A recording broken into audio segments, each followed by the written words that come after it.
Tanya, Hey Monica, how are you? I'm good. I'm still working on my plan. I want to buy a laptop. It will cost me 1,200. I have my $500 income, and then my needs 280, my wants $100, and I can put away $120 for savings. Now, last time you told me about simple interest. That's right. I can get $24 if I get paid 2% per annum every year. Yep. Is there another way to save that can make more than that? Absolutely. And it's compound interest. What is compound interest? Don't worry, I'll tell you all about it now. So, remember how we said that 2% was paid at the end of the period. So we were looking at 1 year. So if you were to invest for 1 year, so we were saying, well, you're going to earn 2% at the end of year one. So if we had 3 years, for example, that would be the same thing. 2% will be paid at the end of 3 years. Okay. So it basically generates one time only at the end of the term. Right. So I get $24 every year. Yeah. So that will be basically interest, simple interest. That's all you're going to be getting. All right. What if I keep my $24 in the account? Would I get paid more the next year?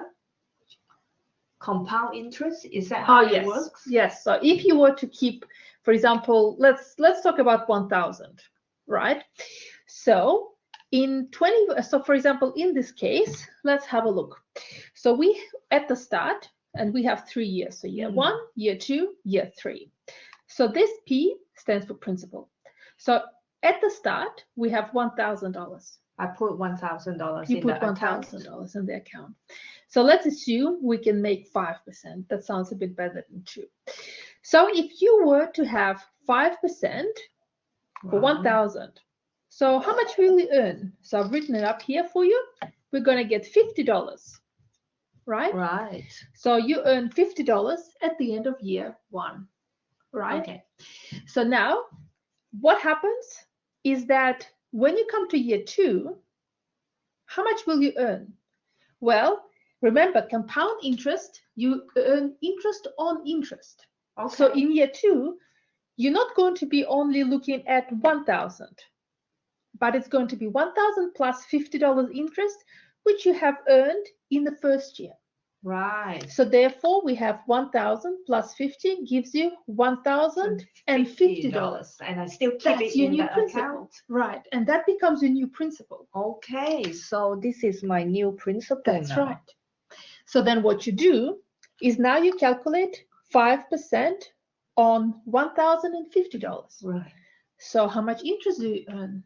Here written up for you $52.50. Wow, that is even more than the first time. That's right, because here you were calculating on 1,000 and here it is on $1,050.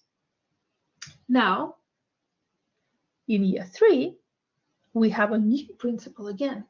So that is 1,050 plus this interest that you've generated at the end of year two.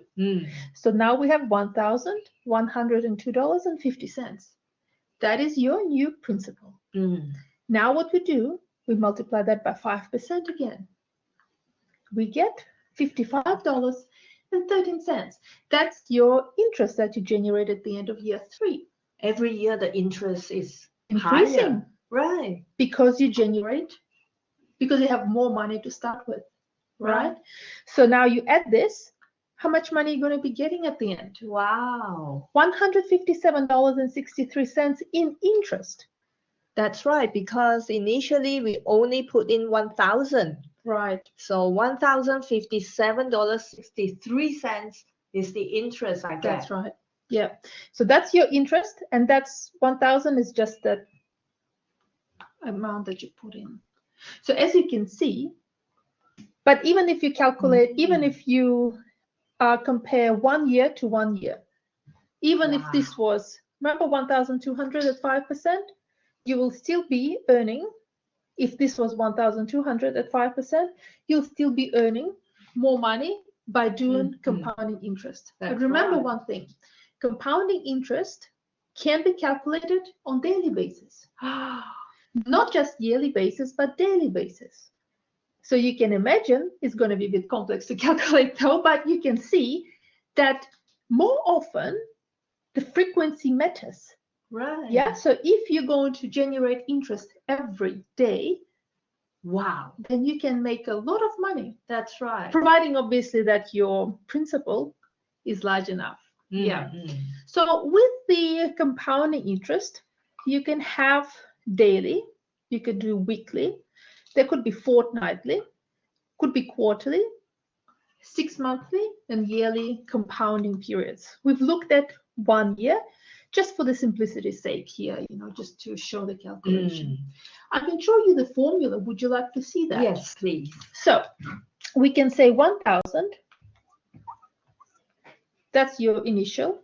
Then you go 1 plus 0.05 Interest rates. and to the power of 3. 3, because we have 3 years. Wow. Great job. So and if you do your maths, you will have that. See how simple it is to calculate. Wow, it. it's magical. It is. And of course, if compounding is more frequently, then you will be adjusting this number and adjusting this number. Okay. Wow, thank you so much. This is really a very strong concept that I need to remember from now. When I go to the bank, I will actually check what type of interest, how frequently they pay me. Yes. And then the interest rate, how much they're paying me, because it really makes a difference. But one thing I want to point out though as well, remember, whenever you owe money, so of course, when we are earning money, when we're earning interest, that all looks good.